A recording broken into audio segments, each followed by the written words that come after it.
L'expression populaire « jouer les bons samaritains » est bien connue. Samuel Peter Schmidt nous propose aujourd'hui de revenir sur ce récit basique du christianisme, la parabole du bon samaritain. Pense-t-il que ses auditeurs n'aient pas encore saisi le message? Voyons si son explication de texte nous apprend du nouveau. Un docteur de la loi se leva et dit à Jésus pour l'éprouver, « Maître, que dois-je faire pour hériter la vie éternelle ?» Jésus lui dit, « Qu'est-il écrit dans la loi? Qui lis-tu » Il répondit, « Tu aimeras le Seigneur ton Dieu de tout ton cœur, de toute ton âme, de toute ta force et de toute ta pensée, et ton prochain comme toi-même. » « Tu as bien répondu, lui dit Jésus. « Fais cela et tu vivras. » Mais lui, voulant se justifier, dit à Jésus, « Et qui est mon prochain ?» Jésus reprit la parole et dit, « Un homme descendait de Jérusalem à Jéricho. Il tomba au milieu des brigands qui le dépouillèrent, le chargèrent de coups et s'en allèrent, le laissant à demi-mort. Un sacrificateur qui par hasard descendait par le même chemin, ayant vu cet homme, passa outre. Un lévite qui arriva aussi dans ce lieu, l'ayant vu, passa outre. Mais un Samaritain qui voyageait, étant venu là, fut ému de compassion lorsqu'il le vit. Il s'approcha et banda ses plaies, en y versant de l'huile et du vin, puis il le mit sur sa propre monture, le conduisit à une hôtellerie et prit soin de lui. Le lendemain, il tira 2 deniers, les donna à l'hôte et dit, « Aie soin de lui, et ce que tu dépenseras de plus, je te le rendrai à mon retour. » Lequel de ces 3 te semble avoir été le prochain de celui qui était tombé au milieu des brigands? C'est celui qui a exercé la miséricorde envers lui, répondit le docteur de la loi. Et Jésus lui dit, va, et toi, fais de même. Et là, tu regardes ton voisin et tu lui dis, va, et toi, Jeanne, fais de même. Et si tout le monde se le dit, tout le monde saura ce qu'il doit faire. Samuel Peter Schmidt, bonjour. Donc bonjour. Vous nous avez lu fidèlement la parabole du bon samaritain, un texte largement connu, même au-delà du cercle habituel des croyants. Mais on emploie quelquefois l'expression « jouer les bons samaritains » avec un peu de moquerie. Pourquoi ? Je ne saurais pas vous dire pourquoi cette ironie, puisque lorsque vous regardez ce que le Samaritain a fait, c'est plutôt louable et admirable, je pense que nous en reparlerons. Est-ce que ce n'est pas un tableau un petit peu trop idyllique, un peu trop parfait, non? Idéaliste? Ou alors un aveu d'impuissance. Ah, c'est possible. Est-ce que cette histoire était plausible, hein? Je veux dire, les circonstances, l'insécurité, est-ce qu'un Samaritain aurait secouru un Juif dans ces circonstances? Eh bien, écoutez, l'histoire était plausible puisqu'il était réputé que la route qui conduisait de Jérusalem à Jéricho était en réalité une route très dangereuse. Ah oui, d'accord, ça c'est connu. Il y avait des agressions à cet endroit-là, régulièrement. On sait qu'il y avait des agressions, comme d'ailleurs dans notre pays, certains endroits pouvaient être réputés comme dangereux à une certaine époque. Et c'est un tableau que dresse Jésus qui est assez sombre quand même, je trouve, au niveau de cette société. C'est un petit peu, ça donne vraiment l'impression, d'abord il y a l'agression et puis après chacun se débrouille, quoi. Écoutez, alors moi je trouve que c'est toujours cruel de se retrouver face au miroir de la société, celle que décrivait Jésus pour son époque, mais Monsieur Rivet, regardons aujourd'hui. Et puis il nous semblerait que s'il revenait, eh bien, il pourrait à nouveau redire la même histoire et chacun comprendrait de quoi il parle. Alors nous revenons aux autres protagonistes de cette histoire. On commence par une question très théorique, très théologique, et puis on finit de manière très concrète sur un chemin dangereux où un homme est abandonné, est blessé. Le drame, c'est que nous avons de grandes discussions Le drame, c'est que nous avons de grands échanges, non pas qu'ils soient inutiles, loin de moi cette pensée. Puisse Dieu vous encourager à échanger sur la parole de Dieu, mais non pas pour rester théorique, mais pour devenir surtout très concret et très pratique. Jésus met en scène 3 hommes. Le premier est un sacrificateur. Quelle était sa grande mission? Il en avait 3 essentiels. Servir Dieu dans le temple, enseigner la loi au peuple, et puis consulter l'Éternel pour le peuple. Quelqu'un qui devait connaître Dieu puisqu'il devait répondre au peuple de la part de Dieu. C'était quelqu'un de mis à part dont la vie devait être sanctifiée. Nous voyons donc là tout ce que nous pourrions attendre d'un bon chrétien. Sanctifié, mis à part, au service pour Dieu. Et puis apparaît un autre personnage, un lévite. Alors la vocation des Lévites était surtout de s'occuper du sanctuaire, également de l'aspect matériel des choses. Et puis soudain, arrive celui qu'on pourrait appeler l'intrus. Au milieu de ces 2 personnages spirituels apparaît un Samaritain. Alors les Samaritains, eux, avaient d'abord une religion qui était un peu un mélange du genre entre ce qu'ils avaient emmené dans le passé de leurs origines, de leur pays, lorsqu'ils avaient été placés en Israël, et puis ce qu'ils avaient récupéré de la religion juive. Ils n'étaient pas purs de race, c'était un mélange. Les Juifs n'aimaient pas spécialement les Samaritains. Alors, les sacrificateurs et les Lévites, est-ce qu'ils étaient nombreux en Israël à cette époque? Eh bien, oui, il y avait quand même beaucoup de personnes qui servaient au temple. Il y avait évidemment pas autant de sacrificateurs que d'Israélites, heureusement, mais ils étaient relativement nombreux. Et pourquoi si nombreux alors? Bien, pour assurer ce service constant dans le temple, jour après jour, il y avait également des familles entières qui avaient été dédiées à ce service-là. Ça devait être une vie assez cool, je trouve, hein? Une prière, une cérémonie de temps à autre, comme ça. C'est un bon, je veux dire, c'est un bon boulot. Ah non, je crois qu'au contraire, c'était très exigeant, et puis très exigeant au niveau de la vie personnelle. Un sacrificateur, par exemple, devait suivre des règles très strictes, des règles de pureté. Il ne pouvait pas toucher un cadavre, entre autres. Lorsqu'il allait faire son service, il ne pouvait pas se marier à une jeune femme qui aurait été ou répudiée ou qui n'avait plus sa virginité. Enfin bref, il y avait énormément de règles qui régissaient sa vie et qui ne la rendaient pas aussi aisée que ce que vous voulez bien dire. Alors vous dites les Juifs n'aimaient pas spécialement les Samaritains, je suppose que c'est réciproque. On peut penser que c'était réciproque lorsqu'on regarde dans les évangiles de quelle manière les Samaritains accueillirent Jésus. L'accueil fut tellement chaleureux que Pierre et Jean proposèrent que Jésus fasse descendre le feu et qu'il les consume. Alors, pourquoi le peuple de Dieu, qui représente sur terre le Dieu qui se définit comme un Dieu d'amour, n'a pas réussi à apprendre à aimer ses peuples, ses voisins? Est-ce que quelque part il n'y a pas un échec derrière ça? Non, tout simplement parce qu'il reflète ce qu'est l'humain. Il reflète le cœur humain. Il reflète également le paradoxe qu'il y a souvent entre ce que nous confessons être et ce que nous faisons en réalité. Et ce paradoxe, on le retrouve également dans l'Église, chez les chrétiens. Ils sont censés être ceux qui aiment leur prochain, et pourtant on rencontre énormément d'égoïsme. Oui, donc c'est quand même un peu un échec. On n'est pas dans l'objectif. Nous ne sommes pas dans l'objectif parce que trop souvent, eh bien, nous n'avons pas touché Dieu lui-même dans nos cœurs. C'est la religion qui fabrique cela.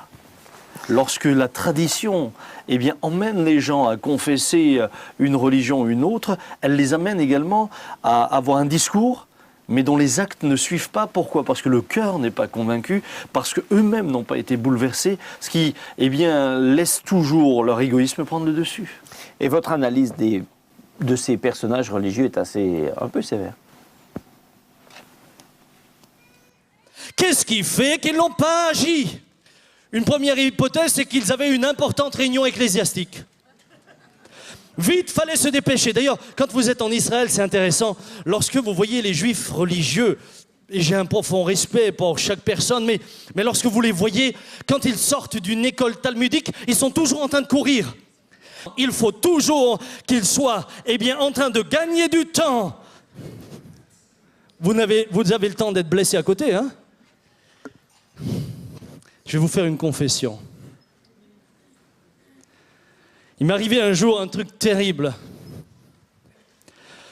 Quelqu'un m'appelle, voulait simplement me dire « Frère, j'ai des problèmes, j'ai des difficultés et j'aurais besoin de la prière. » Et ma réponse est « J'ai pas le temps, je dois partir, je suis attendu dans une réunion de prière. »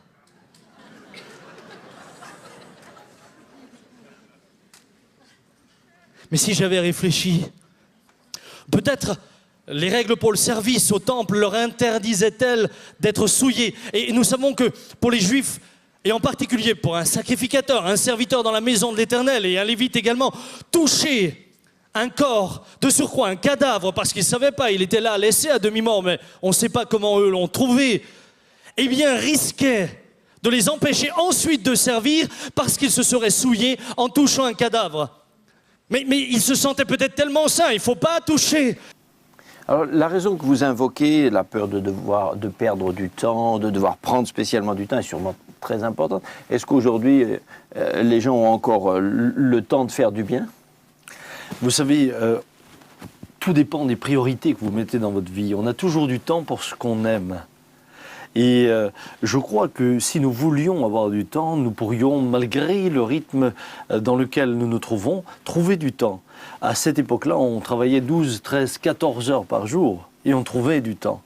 Nous, aujourd'hui, on est aux 35 heures et on n'a plus de temps. Pourquoi? Parce que le reste du temps, on le meuble avec toutes sortes de choses qui ne sont pas utiles. On perd beaucoup de temps devant un téléviseur, sur des sites internet. On perd énormément de temps.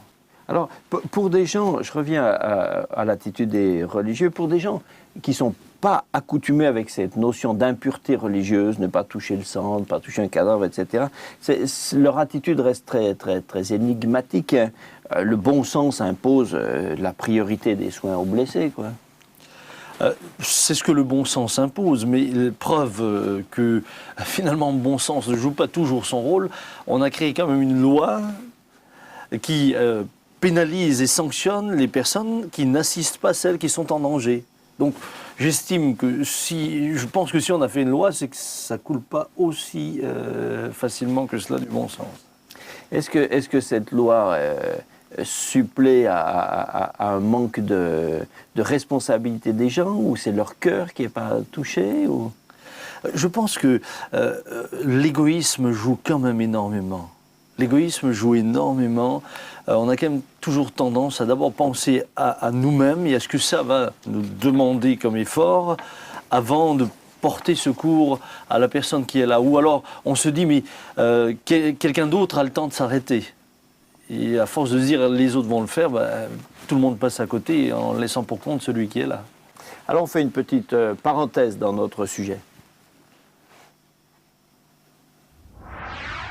Pour toucher parfois un homme, une femme, il faut que tu ailles là où il est. L'autre jour, mon frère Patrick, nous avions fait une sortie avec les motards. Il me dit, maintenant, je veux t'emmener dans un club pour motards. Pour que tu vois où on va. On veut aussi toucher là. J'étais pas chaud. Et puis finalement, je l'ai accompagné. Et on est rentré dans ce club. Ils n'étaient pas comme moi, hein? Boucle d'oreilles, tatouages.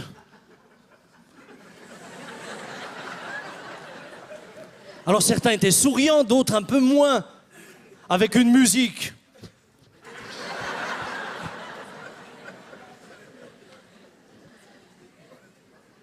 On était avec Dominique, et soudain je me suis rendu compte que c'était des hommes comme moi, qui derrière ce qui est leur passion, cherchent une raison de vivre.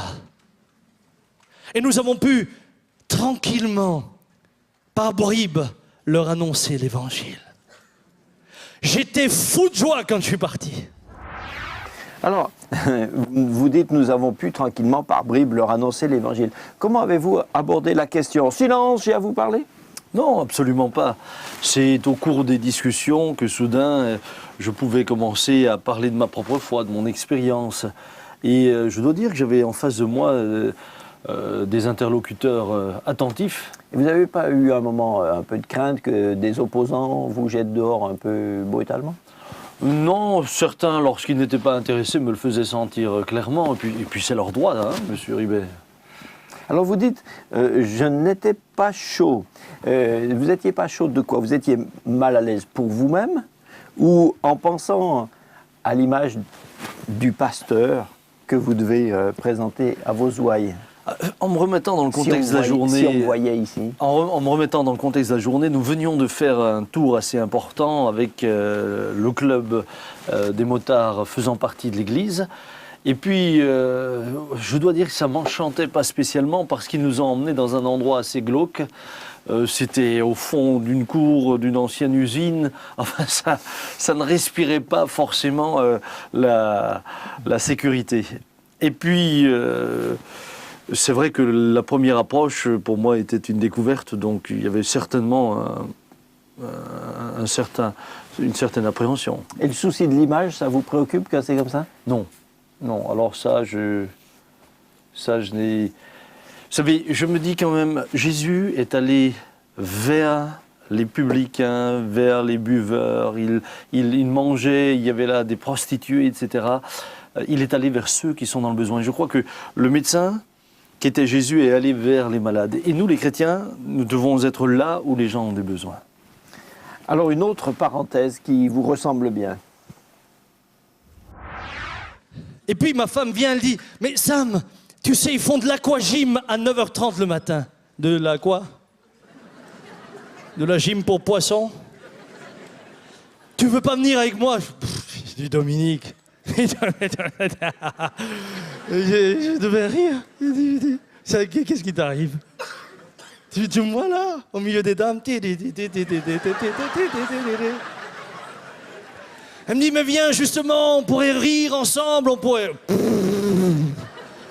J'ai dit, bah oui, ils vont rire en me voyant, ça c'est sûr. Et puis finalement, je me suis dit, mais allons-y. Allons-y, J'étais mal à l'aise. Mes frères, j'étais mal à l'aise. Surtout quand j'ai vu le premier jour qu'il y avait que des dames. Mais écoutez, c'est là, dans cette piscine, que j'ai pu atteindre un grand nombre des personnes à qui j'ai pu témoigner. Parce qu'après avoir été avec eux, quand je sortais de l'eau, il y avait un ch'ti qui était là. J'ai pas dit un ch'té, un ch'ti. Et automatiquement, nous sortions, nous pouvions parler ensemble. Donc finalement, même lorsque vous dites être mal à l'aise, vous êtes quand même toujours très à l'aise. Écoutez, encore une fois, je dois dire que quand ma femme m'a proposé ça, ça me semblait inimaginable. Du club de motards à l'aquagym? L'aquagym, chose que je n'avais jamais faite.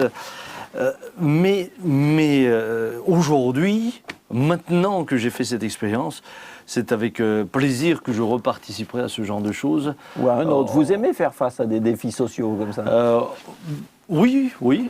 Oui, je me dis c'est toujours intéressant de s'inscrire dans finalement des milieux qui pratiquent quelque chose auquel on n'est pas forcément habitué. Alors, quand vous parlez de cette rencontre avec ce ch'ti, ça vous donnez un peu l'impression que pour vous, cette rencontre, vous la percevez presque comme organisée pour apporter spécialement l'évangile à cette personne, quoi. Alors, je pense que dans notre cœur, lorsque nous aimons Dieu, nous ne pouvons pas aimer Dieu sans avoir le souci, le fardeau de voir notre prochain être touché par le Seigneur. La grâce que nous avons vécue, nous voulons la communiquer. Je ne vous dis pas que chaque fois que je fais une activité, je suis en mission. Mais chaque fois que l'opportunité m'est donnée, j'annonce avec joie et avec passion l'Évangile. Est-ce que vous pouvez concevoir qu'un chrétien pourrait avoir des relations amicales avec un inconverti, mais simplement pour faire des activités communes, et sans lui parler de Jésus. Absolument. Absolument, il n'a pas forcément besoin de lui parler de Jésus. C'est son attitude qui devrait transpirer Jésus.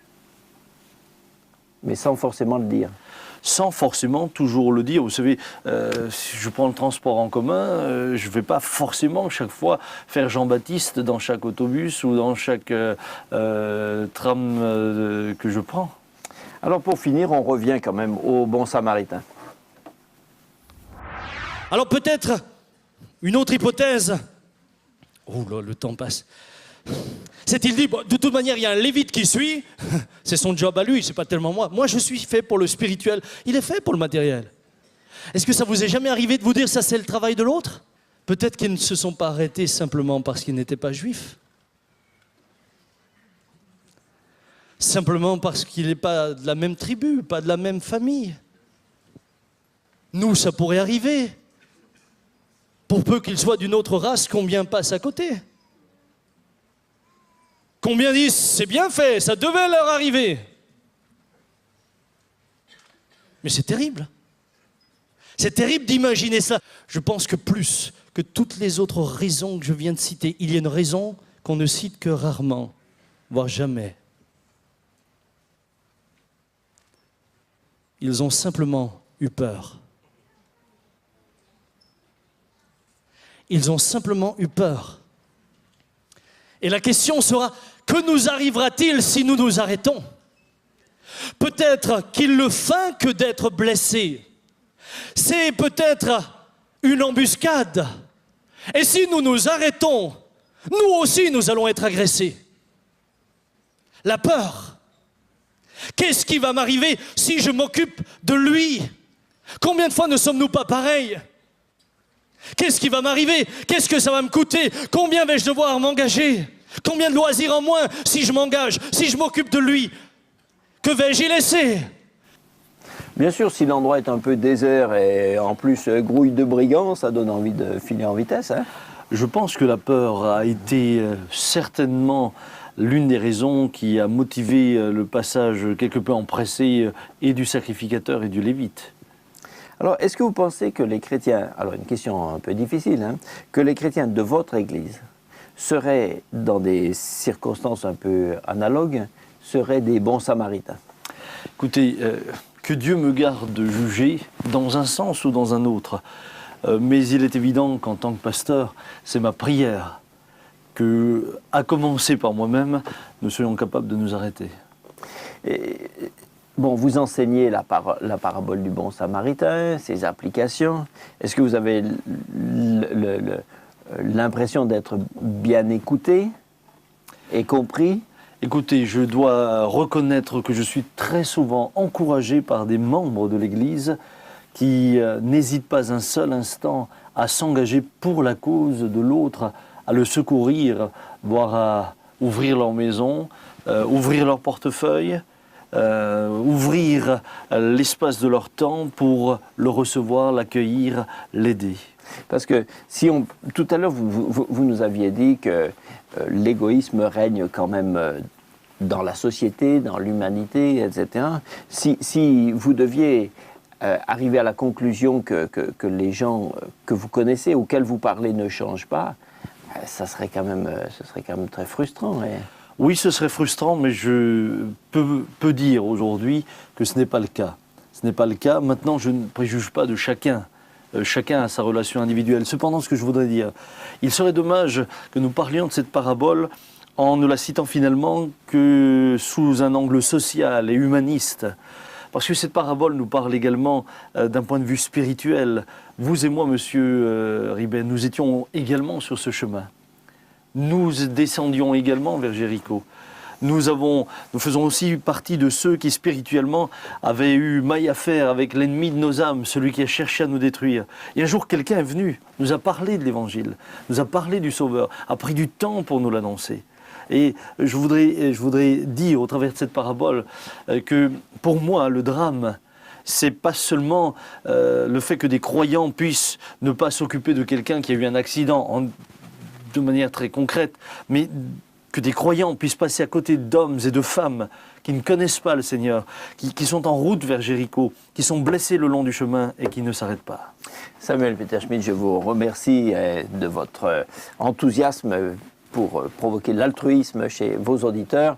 Nous donnons donc rendez-vous à nos chers téléspectateurs pour un prochain rendez-vous entre vous et nous. Donc nos coordonnées vont s'afficher sur l'écran tout de suite après. À très bientôt. Merci de votre fidélité.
C'est la fête dans la maison du Seigneur.